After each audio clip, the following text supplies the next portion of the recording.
औज़ुबिल्लाहिमिनश्शैतानिर्रजीम बिस्मिल्लाहिर्रहमानिर्रहीम सल्लल्लाहु अलैहि वसल्लम। अस्सलामु अलैकुम।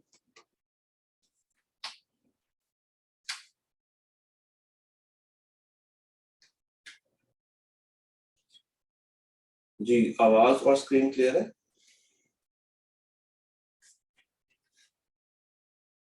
क्या आवाज और स्क्रीन दोनों चीजें क्लियर है?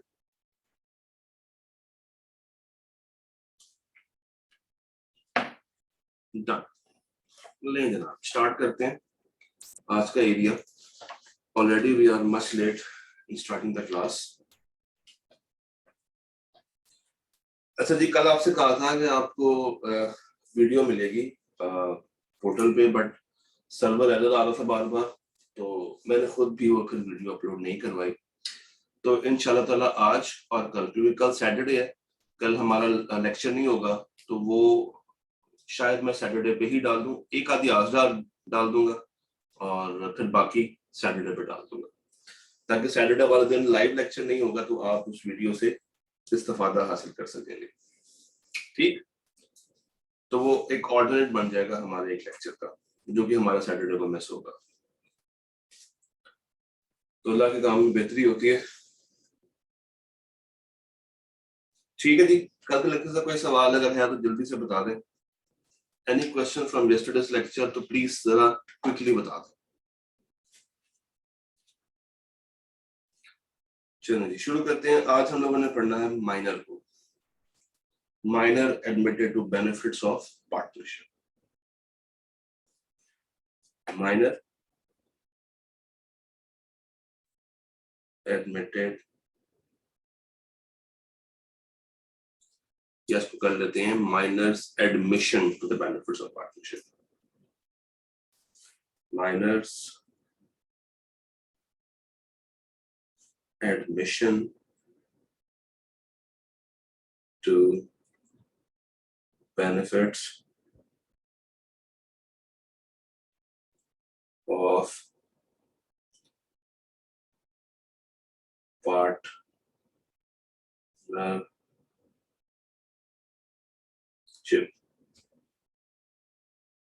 हम सबको पता है कि माइनर वो शख्स होता है जो कि 18 साल से कम होता है। We all know कि माइनर इज अ पर्सन जो कि लेस देन 18 ईयर्स है, और अगर उसके ऊपर कोई गार्डियन अपॉइंट हुआ हो तो उसकी एज क्या होती है? Less than 21 years. हमें ये भी पता है कि माइनर के साथ किसी भी किस्म का कॉन्ट्रैक्ट करने की इजाजत नहीं है,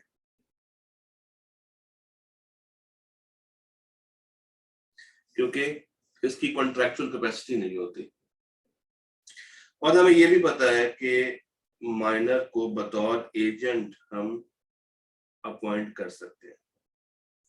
बतौर एजेंट उसकी अपॉइंटमेंट में कोई मसला नहीं है, बस जब उसको बतौर एजेंट अपॉइंट किया जाता है तो जो उसका प्रिंसिपल होता है, he is to be made liable, और वो कोई भी लॉस इस माइनर से रिकवर नहीं कर सकता। तो सारी की सारी लायबिलिटी किसकी हो जाती है? प्रिंसिपल की। माइनर के बारे में अभी तक हमें ये सारी बातें पता है। अगला सवाल, क्या माइनर को हम पार्टनरशिप के बिजनेस में ऐड कर सकते हैं? तो अभी देखते हैं। लेट्स सपोज 4 पार्टनर्स हैं, ए, बी, सी और डी। 20%, 20%, 20%, 40%। ए, बी और डी के 20% और सी का 40% की प्रॉफिट शेयरिंग रेशियो है। सी को एक दिन ख्याल आया कि यार मेरा एक बेटा है एम, उसको क्यों ना हम लोग पार्टनरशिप में ऐड करें। बाकी पार्टनर्स ने कहा यार देखो मसला कोई नहीं है, बट मसला ये है कि तुम्हारा बेटा माइनर है, उसकी एज छोटी है, वो 18 साल से कम है। तो लॉ ये कहता है, पार्टनरशिप का कानून ये कहता है कि माइनर को पार्टनरशिप एग्रीमेंट में ऐड नहीं किया जा सकता, और कॉन्ट्रैक्ट एक्ट ये कहता है कि माइनर के पास कोई कॉन्ट्रैक्चुअल कैपेबिलिटी कैपेसिटी नहीं होती, तो अगर हम उसको ऐड कर भी लें तो वो कुछ अहम किरदार फर्म के लिए अदा नहीं कर पाएगा। सो देयरफॉर बाकी पार्टनर्स ने इनकार कर दिया। सी ने कहा देखो लॉ तुमने भी पढ़ा है, लॉ मैंने भी पढ़ा, और मुझे ये बताया कि अगर हम माइनर को पार्टनर नहीं बना सकते तो हम एटलीस्ट उसको पार्टनरशिप के बेनिफिट्स में तो ऐड कर सकते हैं, एटलीस्ट उसको बेनिफिट्स में तो ऐड किया जा सकता है। अब उसको बेनिफिट्स में ऐड करने के लिए भी मुझे कॉन्सेंट चाहिए होगी, रजामंदी चाहिए होगी तमाम पार्टनर्स की।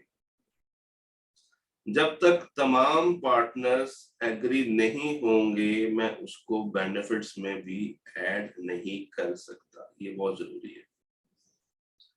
A minor cannot be entered into partnership agreement, but if all partners give consent, तो उसको हम बेनिफिट्स में ऐड कर सकते हैं, उसको हम बेनिफिट में हिस्सा दे सकते हैं। और जब हम लोग बेनिफिट्स की बात करते हैं, it means profit and it means asset. जब हम उसको बेनिफिट में हिस्सा दे रहे हैं तो याद रखिएगा he will not be made liable, he will not be made, ये लाइन बहुत जरूरी है, he will not be made liable exceeding his benefit। Benefit में क्या आता है? प्रॉफिट और एसेट्स।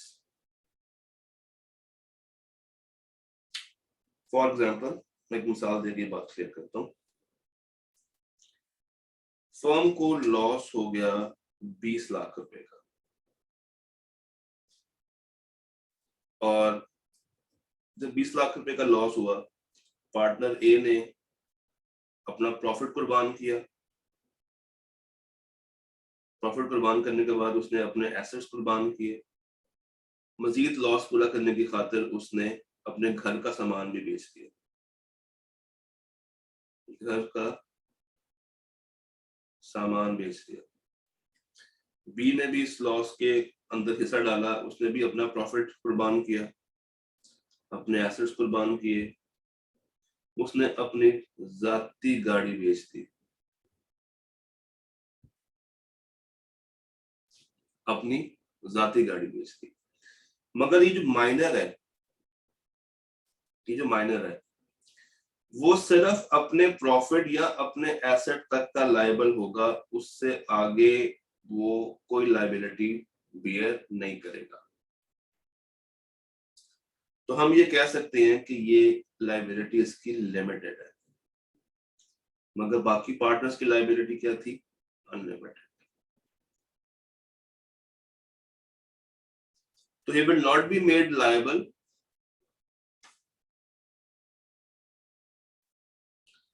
क्या आवाज सबको आ रही? क्या आवाज सबको आ रही है? ठीक है, एक काम कीजिए, ठीक है, ओके। तो हमने कहा कि माइनर को हम लायबल करेंगे जरूर, मगर उसके हिस्से तक। और हिस्सा क्या है उसका? प्रॉफिट में हिस्सा, या जो एसेट्स उसको उसके नाम पे होंगे या जो उसको मिले होंगे फर्म के बिजनेस बंद होने के बाद, तो वो सिर्फ वहीं तक लायबल होगा, उसकी लायबिलिटी लिमिटेड होगी। सिर्फ और सिर्फ आप ये कह सकते हैं कि his share will be made liable, his share will be made liable, और इससे ज्यादा की लायबिलिटी नहीं होगी, लिमिटेड होगी, अनलिमिटेड नहीं होगी। इन्होंने क्या किया, इन्होंने इस एम को एडमिट कर लिया इनटू बेनिफिट्स। उन्होंने कहा ठीक है भाई, तुम आ जाओ, तुम आज से बेनिफिट्स में हिस्सेदार हो। अब जब माइनर फर्म आएगा और उसको पता है कि वो तकरीबन पार्टनर वाली फील उसको आ रही होगी, तो उसका दिल करेगा कि उसको पार्टनर कहा जाए। मगर क्या उसका स्टेटस पार्टनर वाला है? क्या उसका स्टेटस पार्टनर वाला है? नहीं। तो उसका बेशक दिल तो बहुत कर रहा है, but he will not be called as a partner. दिल बहुत करेगा कि यार मुझे कोई पार्टनर कह के तो बुलाए, मगर वो पार्टनर नहीं है, तो वो बच्चे। इसका दिल ये भी करेगा कि वो मीटिंग्स जाके अटेंड करे, बड़ों में उठे बैठे। जब वो देखता होगा कि यार मेरे फादर मीटिंग के लिए जा रहे हैं, मेरे अंकल मीटिंग के लिए जा रहे हैं, तो उसका दिल करता होगा कि वो भी उनके साथ जाए। क्या उसको ये राइट देंगे हम कि वो लोगों से कॉन्ट्रैक्ट करे, लोगों से मिले, लोगों को बताए पार्टनरशिप के बारे में? अब है तो वो बच्चा, हो सकता है कि कभी बचपन में या बचकाना तरीके से वो कुछ ऐसी बात कर दे जो कि फर्म के लिए नुकसानदेह हो, तो हम उसको एक्सेस नहीं देते मीटिंग्स की, और ना ही हम उसको बुक्स की एक्सेस देते। हम उसको किसी भी बुक्स की, रिकॉर्ड्स की एक्सेस प्रोवाइड नहीं करते।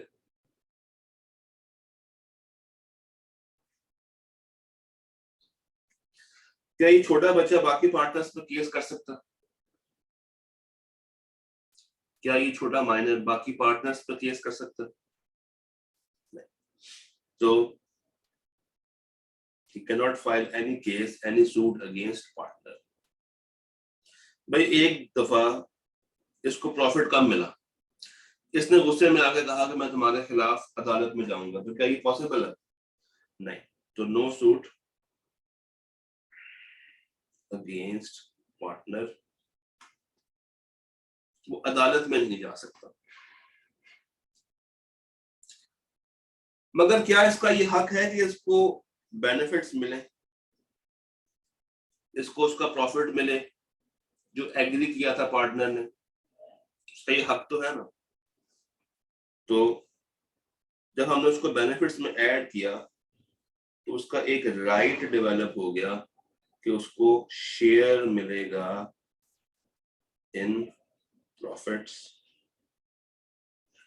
And property. तो प्रॉपर्टी में कब मिलेगा? जब ये फर्म बंद होगी। जब फर्म बंद हो जाएगी तो जो प्रॉपर्टी बचेगी, और जब वो प्रॉपर्टी तकसीम हो रही होगी पार्टनर्स के अंदर, तो उसको उसका हिस्सा लाजमी मिलेगा।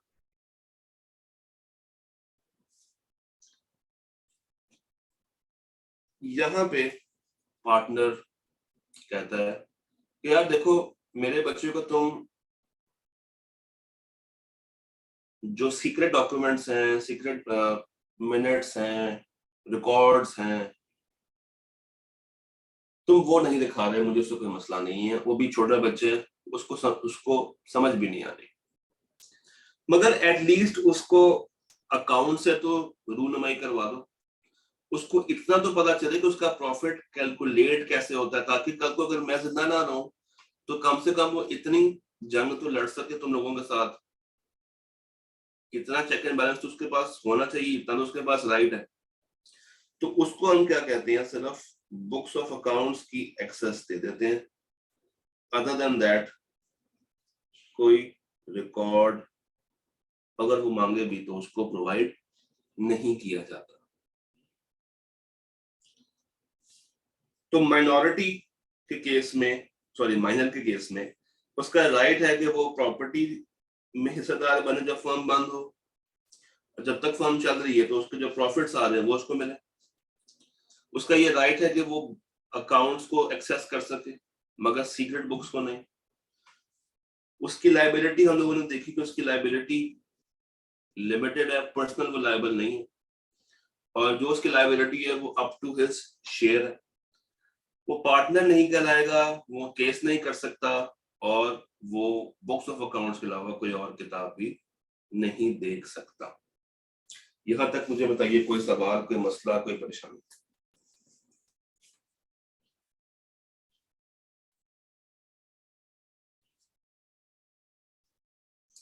यहां तक anything you want to ask? ये हम बात कर रहे हैं when he is a minor. ये सारी बातें कब की हैं? Before attaining majority.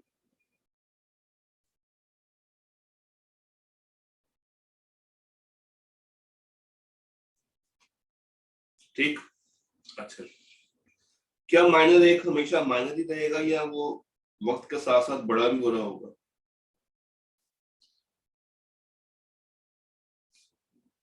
क्या एक माइनर वक्त के साथ साथ मेजर बन रहा होगा?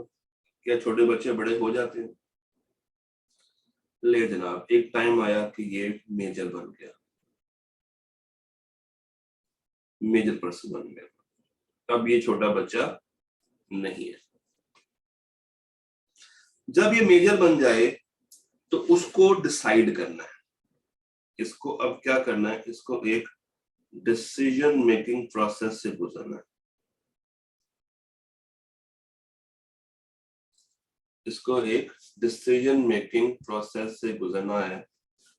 इसको ये फैसला करना है कि whether he wants to become a partner और नॉट। पार्टनर बनना है या नो पार्टनर। पार्टनर बनना है या पार्टनर नहीं बनना। और ये डिसाइड करने के लिए कि उसको क्या करना है क्या नहीं करना, जैसे ही वो मेजर बनेगा वहां से 6 महीने का काउंटर शुरू हो जाएगा। तो with in 6 months he has to decide whether he wants to become a partner or not. वो फर्म में कंटिन्यू करना चाहता है बतौर पार्टनर या छोड़ के चला जाना चाहता है, लीव करना चाहता है या स्टे करना चाहता है। ये 6 महीने नॉर्मली उस वक्त से स्टार्ट हो जाते हैं जब एज ऑफ मेजॉरिटी अचीव कर ली जाती है। यानी कि जैसे उसकी 18वीं सालगिरह होती है, रात के 12 बजते हैं और उसकी 18वीं सालगिरह का केक काटा जाता है, तब से 6 महीने का काउंटर शुरू हो जाता है इसकी डिसीजन मेकिंग का नॉर्मली। मगर ये उस वक्त होता है जब इसको पता हो कि ये बचपन में एक फर्म का बेनिफिशियरी रह चुका है। अगर ये बात उससे छुपाई हो, फॉर एग्जाम्पल एक बाप ने अपने बेटे को बेनिफिट्स में ऐड किया मगर ये बात बेटे को नहीं पता, वो कभी फर्म गया ही नहीं। बिल्कुल ऐसे होता है कि एक बाप अपने बेटे को पढ़ाई की तरफ लगा के रखता है, कहता है बेटा तुम पढ़ो तुम पढ़ो, तुमको जब तुम बड़े हो जाओगे फिर मैं तुम्हें बताऊंगा कि तुम्हारा आगे आने वाला फ्यूचर क्या है, बट अभी के लिए तुमने सिर्फ पढ़ना है। और उसको कभी उसने अपने कारोबार में शराकत नहीं दी। तो yes, there is always a chance कि उसको ना पता हो कि वो अपने बचपन में एक फर्म का बेनिफिशियरी रह चुका है। और जब उसकी 18वीं सालगिरह आई उसको तभी नहीं पता था, उसको बताया गया कुछ साल के बाद। तो ये जो 6 महीने का काउंटर है ये फिर उस वक्त स्टार्ट होगा जब उसको पहली दफा ये पता चलेगा कि वो पहले किसी फर्म के बेनिफिशियरी में ऐड था। इस बात को एक मैप से लेकर आते हैं। एक माइनर मेजर बन गया।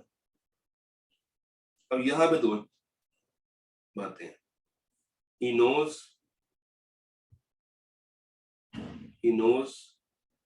he don't know। उसको पता है उसको नहीं पता। अगर तो उसको पता है कि वो एक पार्टनरशिप फर्म का बेनिफिशियरी रह चुका है तो विद इन 6 months यहां से 6 महीने स्टार्ट होंगे और उसको डिसाइड करना है कि whether he wants to continue और not, continue as a partner और नॉट। बट अगर उसको नहीं पता और लेट सपोज 21 साल की उम्र में जाके उसकी माँ ने उसको बताया कि बेटा तुम एक फर्म में बेनिफिशियरी भी थे जब तुम बच्चे थे, या चलिए 21 अगर बहुत ज्यादा हो गया तो 20 साल कर ले, 20 साल की उम्र में उसको पता चला, तो जब उसको पता चलेगा 6 महीने का काउंटर यहां से स्टार्ट होगा और फैसला वही करना होगा कि कंटिन्यू करना है एज अ पार्टनर या नहीं।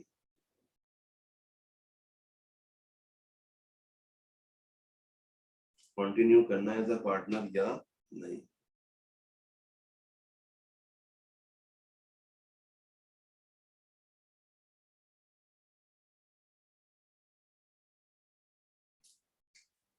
तो ये 6 महीने का काउंटर समझ आया कि स्टार्ट कब से होगा, यहाँ तक बात समझ आई? यहाँ तक कोई सवाल in case of minor?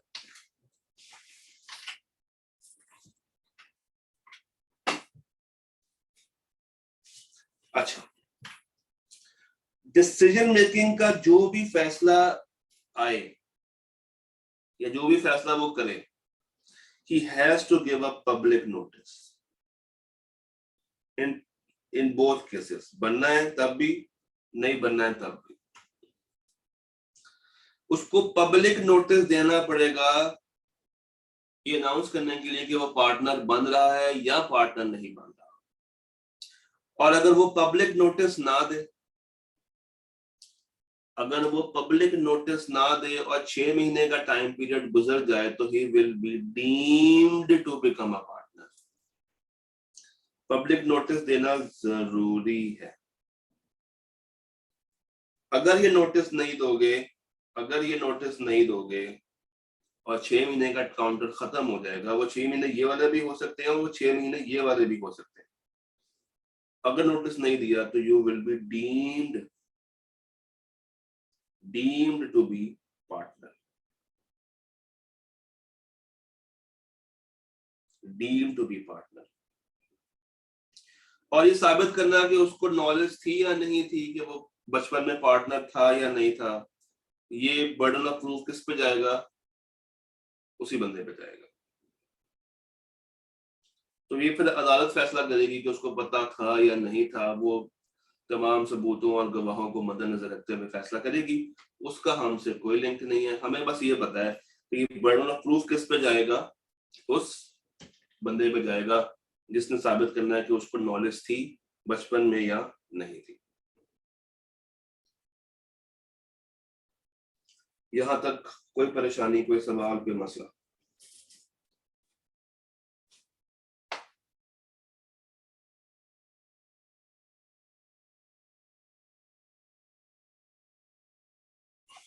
Ji, anything you want to ask? ठीक, नो परेशानी। अच्छा जी, अब दो चीजें हमारे सामने, वो पार्टनर बना या वो पार्टनर नहीं बना, दो बातें रहेगी ना। कंटिन्यू करना है बतौर पार्टनर या कंटिन्यू नहीं करना है बतौर पार्टनर। तो अब हमें दोनों चीजों को एक दफा फिर से डिस्कस करना है और दोनों के एस्पेक्ट्स को देखना है। और जवाब भी हमारे पास तंग है, बट चले कोई नहीं। मैं चाहता हूँ कि एक ही पेज पे आपका पूरा मैप बन जाए।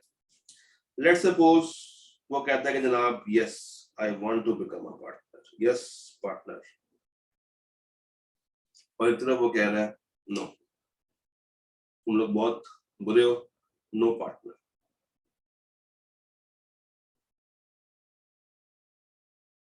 Yes partner, no partner. अगर तो वो पार्टनर नहीं बनता, 6 महीने का टाइम पीरियड गुजर गया, उसने कहा सॉरी मैं नहीं बनना चाहता पार्टनर, तो जब वो पार्टनर नहीं है तो आपको लगता है कि वो अपना हिस्सा लिए बगैर जाएगा? जब वो पार्टनरशिप छोड़ के जा रहा होगा तो अपना हिस्सा लेकर जाएगा ना।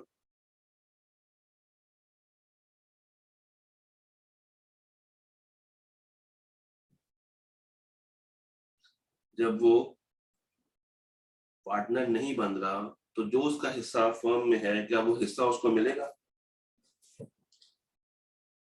वो हिस्सा उसको मिलेगा? अगर बाकी पार्टनर्स उसको हिस्सा ना दें तो क्या अब वो उनके खिलाफ अदालत में जा सकता है? तो उसके पास एक राइट टू कोर्ट आ जाता है, जिसको हम राइट टू सू भी कहते हैं, कि वो अब बाकी पार्टनर्स के खिलाफ अपने प्रॉफिट के शेयर के लिए, अपनी प्रॉपर्टी के शेयर के लिए केस कर सकता है। पार्टनर बनने से जवाब दे दिया, जवाब दिया पब्लिक नोटिस के थ्रू। पब्लिक नोटिस इशू करने के बाद फर्म को कोई नुकसान हो गया, क्या ये शख्स उस नुकसान के लिए लायबल माना जाएगा या नहीं?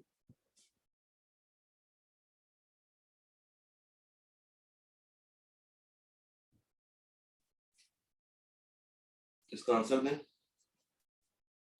कॉमन सेंस है, बहुत कॉमन सेंस है। तो no liability after public notice, no liability after public notice. But public notice अभी नहीं दिया था, 6 महीने का टाइम पीरियड चल रहा था और नुकसान हो गया, तो क्या अब ये लायबल होगा? अभी तक उसने फैसला नहीं सुनाया, नोटिस नहीं दिया हुआ और नुकसान हो जाए, तो क्या फिर ये लायबिलिटी लेगा?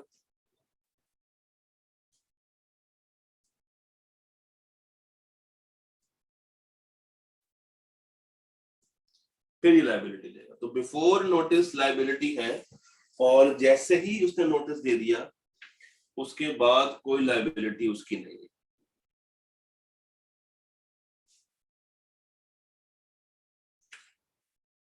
ओके, चलें कॉमन सेंस के थ्रू एक और आंसर दें। कॉमन सेंस यूज करते हुए आपने मुझे आंसर देना है। मैं कहता हूं इसकी प्रॉपर्टी का शेयर बन रहा था 10 लाख रुपया, प्रॉपर्टी का शेयर बन रहा था 10 लाख। इसने कहा मुझे 10 लाख रुपया दे दो। पार्टनर ने कहा यार देखो बात सुनो, 10 लाख अभी तो नहीं है हमारे पास, अभी तुम्हें पता है हमारे हालात बहुत खराब चल रहे हैं, हम तुम्हें कुछ टाइम के बाद अदा कर देंगे, कुछ टाइम के बाद दे देंगे, अभी तुम जाओ। मिस्टर एम ने अदालत जाने का फैसला भी नहीं किया और कह दिया चलो ठीक है, तुम अभी मेरा हिस्सा रख लो और मेरे हिस्से को इस्तेमाल करते हुए बिजनेस करो, मुझे ये हिस्सा मेरा 1 साल के बाद वापस कर देना। अब मिस्टर एम का हिस्सा बाकी पार्टनर्स इस्तेमाल करके प्रॉफिट जनरेट कर रहे हैं। क्या मैं ये कह सकता हूं कि मिस्टर एम ने लोन दिया हुआ है पार्टनरशिप फर्म को अपना हिस्सा, उधार के तौर पे दिया हुआ? ये कॉन्सेप्ट बहुत बहुत जरूरी है, क्या 2-3 दफा पूछ चुका है। अगर एक पार्टनर जाते जाते अपना हिस्सा ना ले और अपना हिस्सा फर्म में ही रहने दे और उनसे कहे कि यार तुम इसको इस्तेमाल करके प्रॉफिट कमाते रहो, तो इसका मतलब ये है कि अब ये ऐसे ही कंसिडर किया जाएगा जैसे मिस्टर एम ने अपना हिस्सा बतौर एडवांस या बतौर लोन फर्म को दिए। तो फिर इस पे कितना % इंटरेस्ट उसको मिलना चाहिए अगर कुछ डिसाइडेड नहीं है? तो अगर कुछ भी डिसाइडेड नहीं है तो कितना % इंटरेस्ट मिलेगा उस भाई को? 6%। तो ये बात आपने याद रखनी है, ये बात आपने याद रखनी है।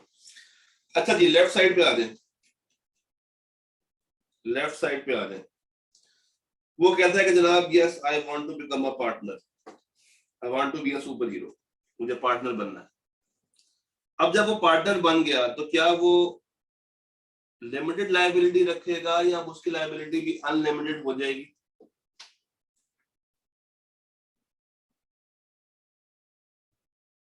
क्या अब वो लिमिटेड लायबिलिटी के साथ ऑपरेट करेगा?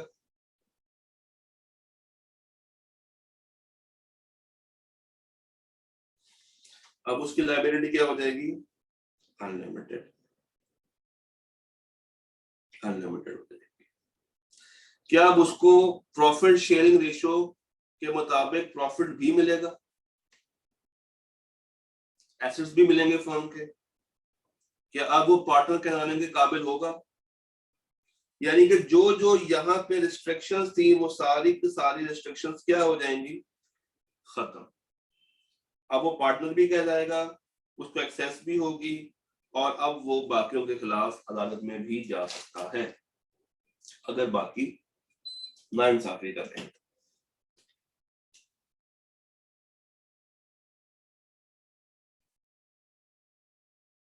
डन।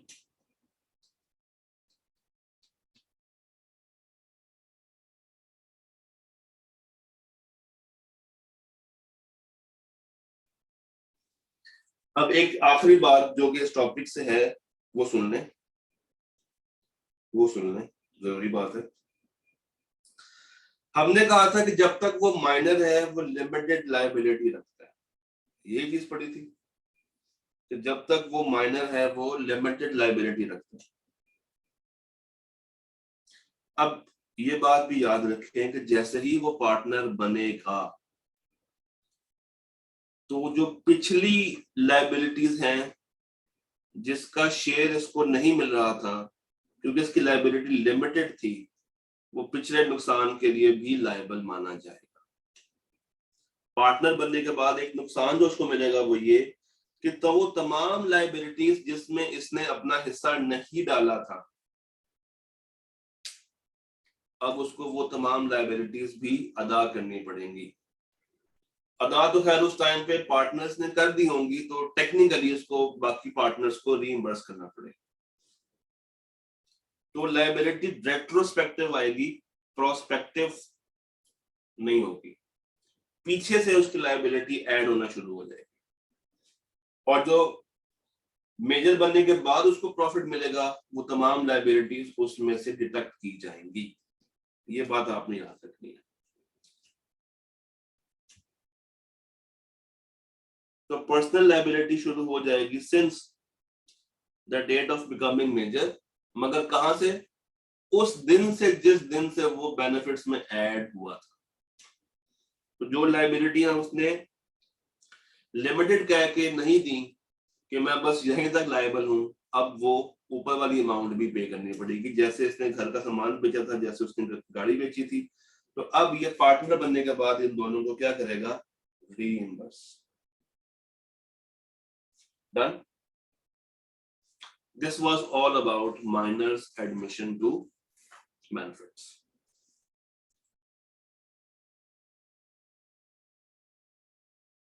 ठीक शो।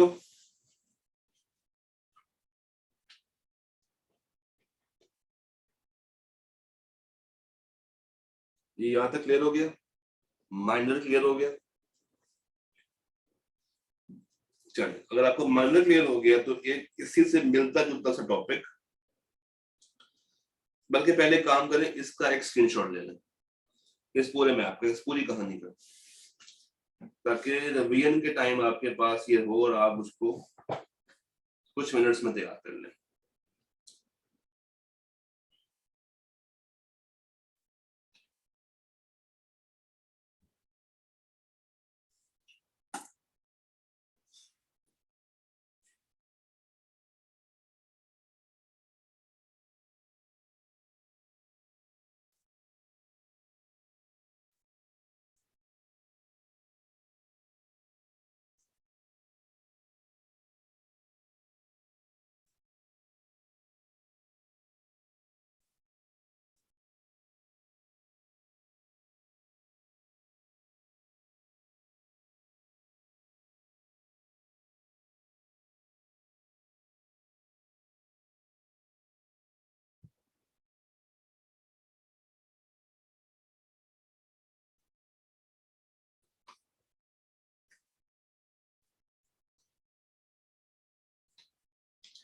जी, स्क्रीनशॉट ले लिया आप सबने?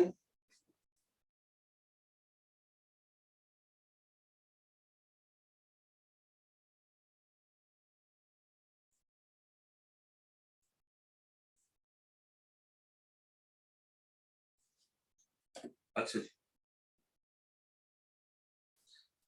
इसको ग्रुप में शेयर भी कर दें प्लीज, ताकि हर एक को मिल जाए।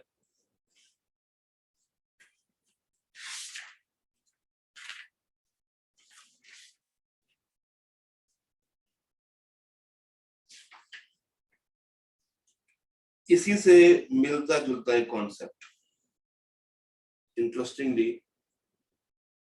करीब करीब का एक कॉन्सेप्ट, और वो स्लाइड कहां पे है, ये ट्रांसफर ऑफ इंटरेस्ट। एक पार्टनर अपना इंटरेस्ट, अपना मुफाद, अपना बेनिफिट, अपना प्रॉफिट ट्रांसफर कर सकता है दूसरी पार्टी को। एक पार्टनर अपना इंटरेस्ट, जिनके जो प्रॉफिट, जो एसेट्स उसके पार्टनरशिप फर्म में है, वो ट्रांसफर कर सकता है किसी और को। ये पार्टनर ए है, ये कहता है जनाब आपने मेरा प्रॉफिट आज के बाद से मुझे नहीं देना, इस मस्जिद को देना। तो ए कौन बन गया, ट्रांसफरर, और मस्जिद कौन है, ट्रांसफरी। एक ट्रांसफरर हो गया, एक ट्रांसफरी हो गया। ये इंटरेस्ट फुली भी दिया जा सकता है, ये इंटरेस्ट पार्शियली भी दिया जा सकता है। ठीक हो गया। मगर याद रखना है, जिसको आपने इंटरेस्ट अपना दे दिया है, क्या वो पार्टनर की हैसियत रखेगा, क्या वो पार्टनर कहलाएगा? No, he will not be called as a partner। वो पार्टनर नहीं बनेगा। क्यों नहीं बनेगा? क्योंकि ना तो ये बिजनेस रन करके दे रही है, ना इसका नाम एग्रीमेंट में लिखा हुआ। सिर्फ इस पार्टनर ने क्या किया है, अपना हिस्सा इस मस्जिद के नाम कर दिया है। बाकी पार्टनर्स को बता दिया कि भाई अब से जो मेरा प्रॉफिट होगा तुमने इस मस्जिद को देना है। तो ना इसका स्टेटस पार्टनरशिप को वाला है। क्या ये अकाउंट चेक कर सकता है? नहीं। क्या ये बुक्स को चेक कर सकता है? नहीं। क्या ये केस कर सकता है? नहीं। क्या ये प्रॉफिट्स को चैलेंज कर सकता है? नहीं। तो ये तमाम डिसेबिलिटीज होंगी इस मस्जिद के ऊपर। मस्जिद कौन है? ट्रांसफरी, जिसको इंटरेस्ट दिया गया। तो अब इसका स्टेटस पार्टनर वाला भी नहीं है, ये बिजनेस कंडक्ट नहीं कर सकता, अकाउंट्स नहीं मांग सकता, बुक्स को इंस्पेक्ट नहीं कर सकता, अकाउंट्स को चैलेंज नहीं कर सकता, अदालत में भी नहीं जा सकता। हाँ, इसका हक क्या होगा? इसको शेयर मिलेगा प्रॉफिट का, इसको शेयर मिलेगा प्रॉफिट का। कौन सा शेयर? जो ट्रांसफरिंग पार्टनर दे रहा है। ट्रांसफरिंग पार्टनर कौन है? Mister A. क्या मिस्टर ए काम छोड़ के चला गया? नहीं, काम वो करेगा, मगर उसका हिस्सा इस मस्जिद को जाएगा। जब ये फर्म बंद हो रही होगी या ये पार्टनर रिटायर हो रहा होगा, तो याद रखिएगा, तब ये मस्जिद जागेगी, और मस्जिद उस वक्त क्लेम कर सकती है कि हमें अकाउंट्स दिखाए जाएं, ताकि हम देखेंगे क्या डिसोल्यूशन के बाद जो हमें एसेट्स मिल रहे हैं, जो हमें प्रॉफिट मिल रहा है, वो सही कैलकुलेट किया हुआ है या नहीं। मगर कब? जब या तो फर्म बंद हो रही हो, या पार्टनर रिटायर हो रहा हो, या पार्टनर की डेथ हो गई, उस वक्त जाके ये एंटाइटलमेंट आएगी, अदरवाइज नहीं आएगी।